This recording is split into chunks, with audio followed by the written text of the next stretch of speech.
Bismillahirrahmanirrahim. Assalamualaikum warahmatullahi wabarakatuh. Saya Anita Firdaus dengan NIM 231210143 dari kelas PAI 4D jurusan Pendidikan Agama Islam. Sebelumnya, yang saya hormati kepada Ibu dosen Helna Nelis selaku dosen pengampu mata kuliah pengembangan kurikulum, yang semoga senantiasa selalu dalam keadaan sehat walafiat dan semoga selalu dalam lindungan Allah Subhanahu wa taala. Amin ya rabbal alamin. Baiklah, di sini saya akan memaparkan jawaban UTS dari MK Pengembangan Kurikulum. Soal pertama yaitu menjelaskan kurikulum implementation dan kurikulum evaluation dan berikan contohnya. Yang pertama yaitu kurikulum implementation. Kurikulum implementation ini adalah istilah yang merujuk pada tindakan nyata dalam menjalankan rencana kurikulum dalam proses pendidikan. Implementasi kurikulum dapat dipahami sebagai proses menerjemahkan kurikulum yang tertulis atau dokumen kurikulum media menjadi tindakan nyata di dalam kelas dan lingkungan belajar. Contoh dari kurikulum implementation ini yaitu yang pertama, sekolah menyediakan buku teks materi ajar digital dan fasilitas laboratorium yang sesuai dengan tuntutan kurikulum baru. Dan dalam kurikulum terdapat penekanan pada literasi sehingga guru membiasakan siswa untuk membaca buku non-fiksi setiap minggu dan mendiskusikannya di kelas.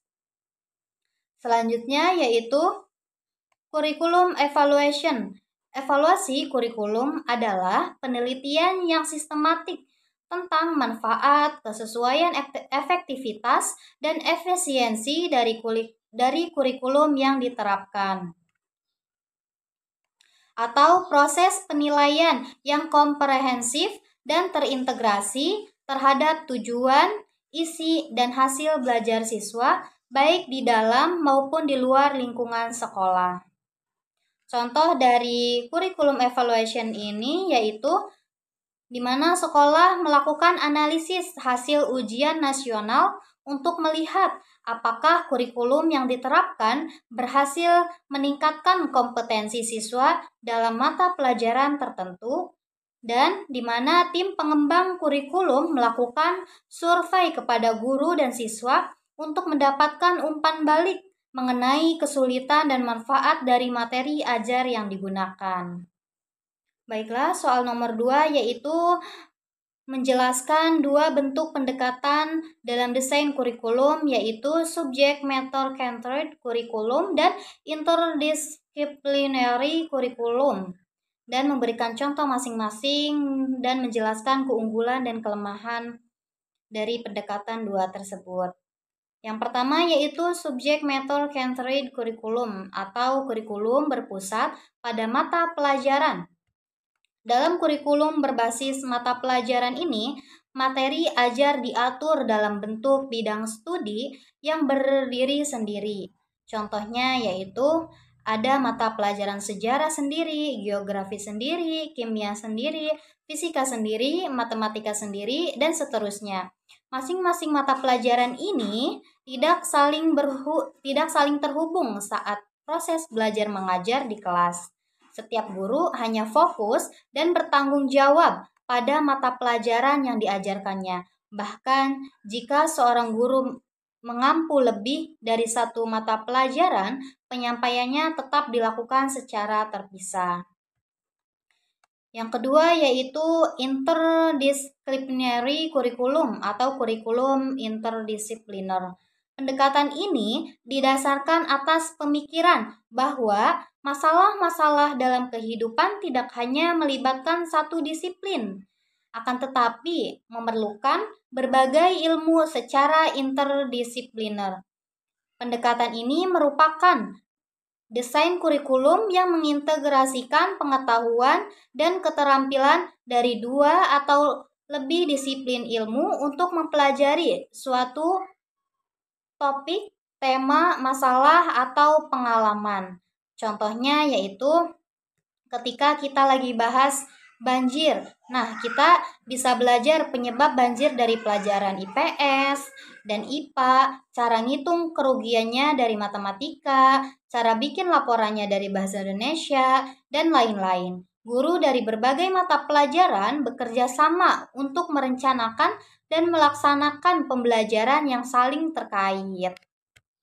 Nah, keunggulan dari subject matter centered curriculum itu yaitu pendekatan ini lebih mudah untuk menetapkan standar kompetensi dan melakukan evaluasi pencapaian belajar siswa dalam setiap mata pelajaran, dan materinya jadi terstruktur banget. Kita bisa belajar mendalam tiap bidangnya. Kelemahan dari pendekatan ini yaitu kadang pelajarannya jadi kurang menyambung sama kehidupan sehari-hari, dan antar mata pelajarannya jadi kayak nggak nyambung dan nggak ada hubungannya. Kita juga jadi kurang terlatih buat mikir kritis atau kerjasama. Sedangkan keunggulan interdisciplinary kurikulum ini yaitu membantu siswa untuk menerapkan pengetahuan dan keterampilan dari satu konteks ke konteks lain. Pelajaran jadi lebih seru dan terasa nyata. Kita juga jadi ngerti hubungan antar pelajaran dan lebih jago mikir kritis, mecahin masalah, atau kerja bareng. Nah, kelemahan dari pendekatan ini yaitu karena fokus pada integrasi saja, kedalaman materi dalam setiap disiplin ilmu mungkin tidak komprehensif pada kurikulum berbasis mata pelajaran. Kurikulum kayak gini nggak gampang karena guru-guru dari berbagai pelajaran harus kerjasama banget, dan kadang kita nggak bisa belajar satu mata pelajaran sedalam-dalamnya. Baiklah, soal nomor 3 yaitu menjelaskan mengapa penting bagi guru untuk memahami konsep-konsep teknologi dalam kurikulum pendidikan. Konsep terpenting yang perlu mendapatkan penjelasan dalam teori kurikulum adalah konsep kurikulum. Konsep kurikulum berkembang sejalan dengan perkembangan teori dan praktek pendidikan. Ini juga bervariasi sesuai dengan aliran atau teori pendidikan yang dianutnya, yang dimana guru di era modern ini perlu menguasai konsep teknologi dalam kurikulum pendidikan.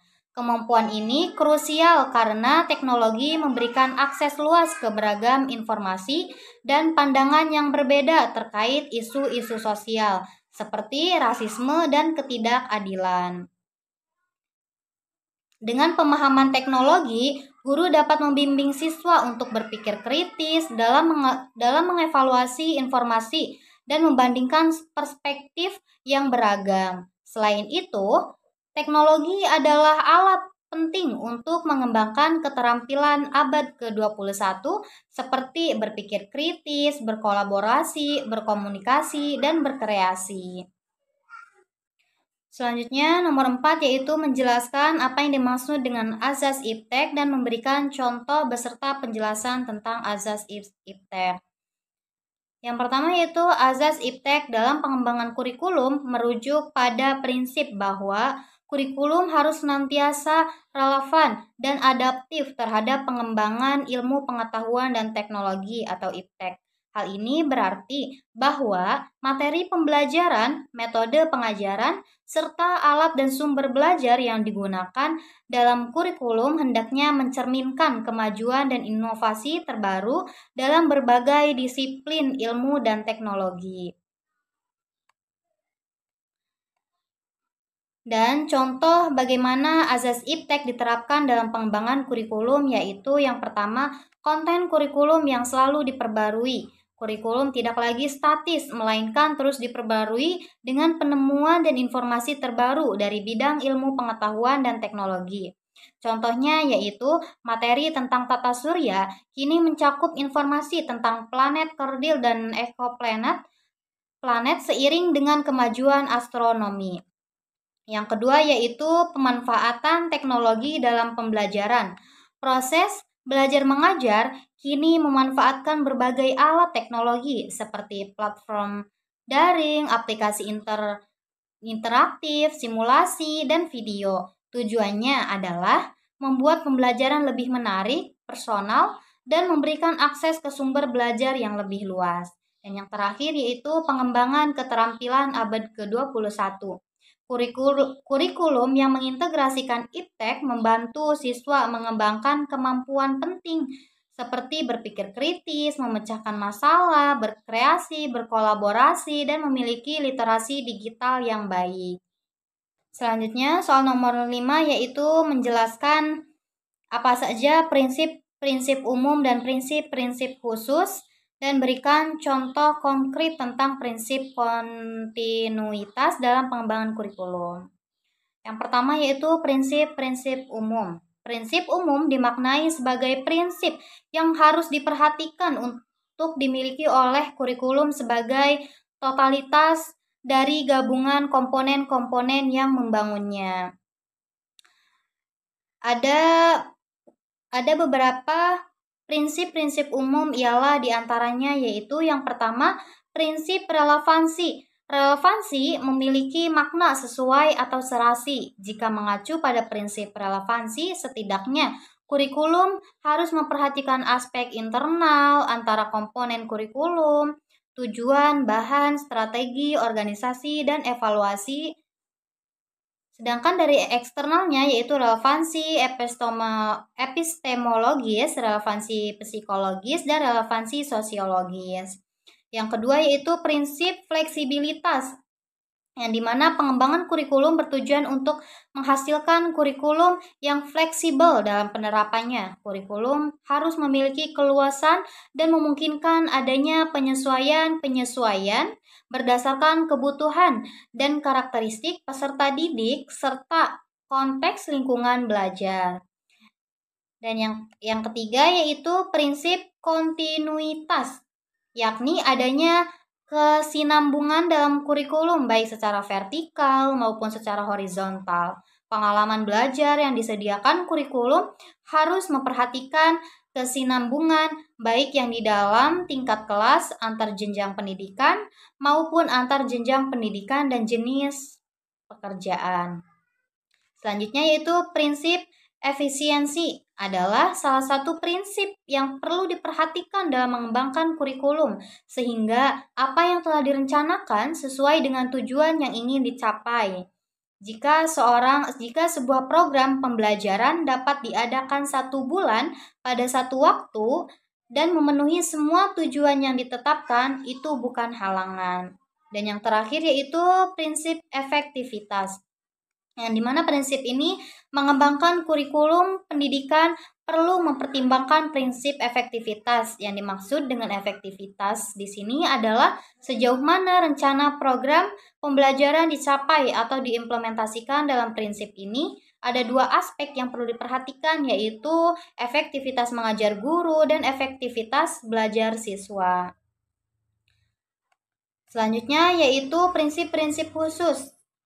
Di samping prinsip umum yang sudah saya jelaskan tadi, ada beberapa prinsip khusus yang perlu menjadi pedoman bagi pengembangan kurikulum berbasis multikultural. Di antaranya yaitu berhubungan dengan tujuan pendidikan atau keadilan. Tujuan menjadi arah dan pusat kegiatan pendidikan, oleh karenanya kurikulum harus dirumuskan dengan memperhatikan prinsip yang berkenaan dengan tujuan pendidikan. Yang kedua yaitu berhubungan dengan isi pendidikan atau keutuhan, lengkap, dan akurat. Materi kurikulum disajikan secara beragam dan terpadu, menghubungkan berbagai konsep dan disiplin ilmu. Yang ketiga yaitu berhubungan dengan proses pembelajaran atau metode dan strategi yang beragam, menyesuaikan gaya belajar yang beragam. Yang keempat yaitu prinsip yang berhubungan dengan media dan alat pembelajaran atau media dan alat beragam tidak boleh bias. Siswa harus terlibat dalam proses belajar mengajar melampaui metode perbankan dan memfasilitasi pengalaman, di mana siswa belajar dari pengalaman dan perspektif masing-masing. Dan yang terakhir yaitu prinsip yang berhubungan dengan penilaian autentik dan penilaian kontinu.